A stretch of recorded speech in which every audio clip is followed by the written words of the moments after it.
L'épître de Paul aux Éphésiens, chapitre 4.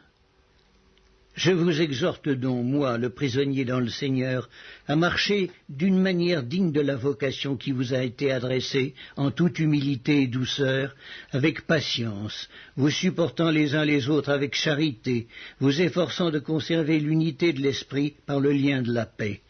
Il y a un seul corps et un seul esprit, comme aussi vous avez été appelés à une seule espérance par votre vocation. Il y a un seul Seigneur, une seule foi, un seul baptême, un seul Dieu et Père de tous, qui est au-dessus de tous, et parmi tous, et en tous. Mais à chacun de nous, la grâce a été donnée selon la mesure du don de Christ.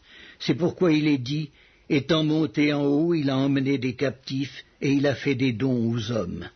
Or, que signifie « il est monté » sinon qu'il est aussi descendu dans les régions inférieures de la terre?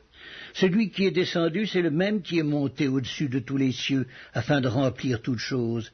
Et il a donné les uns comme apôtres, les autres comme prophètes, les autres comme évangélistes, les autres comme pasteurs et docteurs, pour le perfectionnement des saints, en vue de l'œuvre du ministère et de l'édification du corps de Christ, jusqu'à ce que nous soyons tous parvenus à l'unité de la foi et de la connaissance du Fils de Dieu, à l'état d'homme fait, à la mesure de la stature parfaite de Christ, afin que nous ne soyons plus des enfants flottants et emportés à tout vent de doctrine, par la tromperie des hommes, par leur ruse, dans les moyens de séduction, mais que, professant la vérité dans la charité, nous croissions à tous égards en celui qui est le chef, Christ.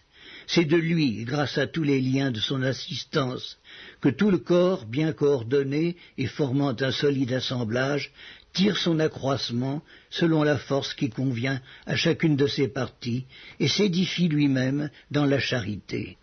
Voici donc ce que je dis et ce que je déclare dans le Seigneur, c'est que vous ne devez plus marcher comme les païens qui marchent selon la vanité de leurs pensées.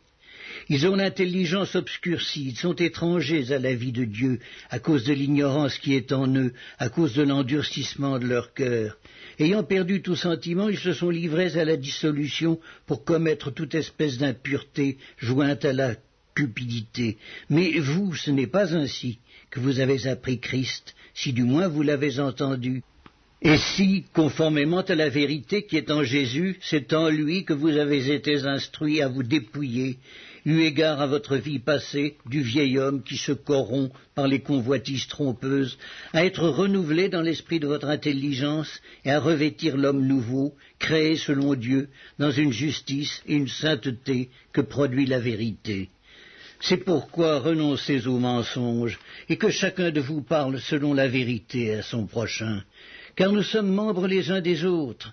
Si vous vous mettez en colère, ne péchez point, que le soleil ne se couche pas sur votre colère, et ne donnez pas accès au diable, que celui qui dérobait ne dérobe plus, mais plutôt qu'il travaille en faisant de ses mains ce qui est bien, pour avoir de quoi donner à celui qui est dans le besoin.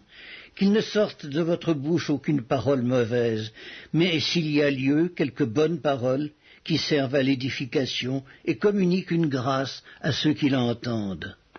N'attristez pas le Saint-Esprit de Dieu, par lequel vous avez été scellés pour le jour de la rédemption.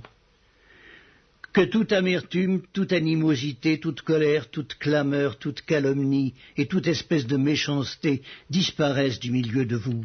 Soyez bons les uns envers les autres, compatissants, vous pardonnant réciproquement, comme Dieu vous a pardonné en Christ.